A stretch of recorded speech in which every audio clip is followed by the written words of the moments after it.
जिल्हा नियोजन बैठकीत खासदारांची गांधीगिरी पाहायला मिळाली। निधी देत नाही म्हणून खासदार जमिनीवर बसले। गोंदियाचे खासदार प्रशांत पडोळेंची गांधीगिरी पाहायला मिळाली। निधी नाही तर बैठक घेता तरी कशासाठी असा सवाल पडोळेंनी उपस्थित केला।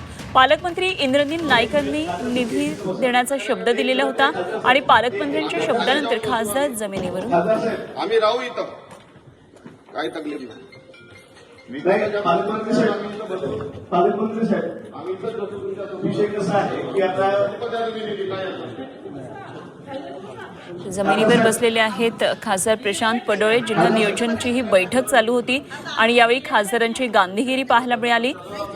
मोठ्या आवाजात या संदर्भातला निर्णयाबाबतचा निषेध व्यक्त न करता जमिनीवर बसून त्यांनी आपलं म्हणणं मांडलं। निधी देत नाही म्हणून खासदार अशा प्रकारे जमिनीवर बसले। गोंदियाचे खासदार प्रशांत पडोळेंनी अशा प्रकारे गांधीगिरी दाखवली।